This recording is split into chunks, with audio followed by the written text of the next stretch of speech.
ঈদ মানেই যেন শাকিব খানের সিনেমার জয় জয়কার। এবারও তার ব্যতিক্রম হয়নি। দাপটের সঙ্গে ছুটে চলছে রাজকুমার। সবাইকে অবাক করে দিয়ে এবার আয়ের শীর্ষেও উঠে গেছে আরশাদ আদনানের প্রযোজনার সিনেমাটি। বিস্তারিত নিয়ে কেটিভি শোভিজ থেকে আমি মেহেদি হাসান আছি আপনাদের সাথে। ঈদে মুক্তি পাওয়া ১ ডজন সিনেমার মধ্যে স্টার সিনেপ্লেক্সের ৭টি শাখায় প্রদর্শিত হচ্ছে ৮টি সিনেমা। এই সিনেপ্লেক্সের বাইরে শতাধিক সিঙ্গেল স্ক্রিনে মুক্তি পায় হিমেল আশরাফ পরিচালিত শাকিব খান অভিনীত রাজকুমার। মুক্তির দিন থেকেই সিনেমাটি নিয়ে শাকিব ভক্তদের মধ্যে বাড়তি উন্মাদনা চোখে পড়েছে সিঙ্গেল স্ক্রিনে। আর সিনেপ্লেক্সে মুক্তি পাওয়া ৮ ছবির মধ্যে সর্বাধিক দর্শক টেনেছে এই রাজকুমার। স্টার সিনেপ্লেক্স কর্তৃপক্ষ জানায়, আরশাদ আদনান প্রযোজিত রাজকুমার দেখতে সবচেয়ে বেশি দর্শক ভিড় করেছে। বিক্রি হয়েছে অগ্রিম টিকিট।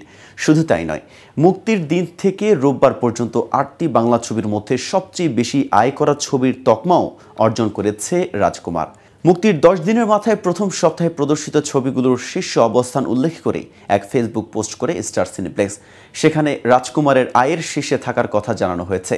সিনেপ্লেক্সের জ্যেষ্ঠ বিপণন কর্মকর্তা মেজবাউদ্দিন আহমেদ বলেন, ৮টি বাংলা সিনেমার মধ্যে সবচেয়ে ভালো যাচ্ছে রাজকুমার।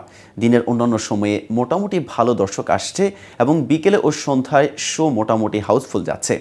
ঈদের সিনেমাগুলোর মধ্যে এগিয়ে শাকিব খান অভিনীত রাজকুমার। সিঙ্গেল স্ক্রিনের পাশাপাশি মাল্টিপ্লেক্সেও দাপট দেখাচ্ছে সিনেমাটি। সিনেপ্লেক্সের ১৩টি শো পেয়েছিল সিনেমাটি। দর্শক চাহিদা থাকায় এর শো আরও বাড়িয়ে দেওয়া হয়েছে। তো বন্ধুরা, মুক্তির প্রথম সপ্তাহে রাজকুমারের এমন সাফল্য কি সিনেমাটির জনপ্রিয়তাকে শীর্ষে নিয়ে যাবে?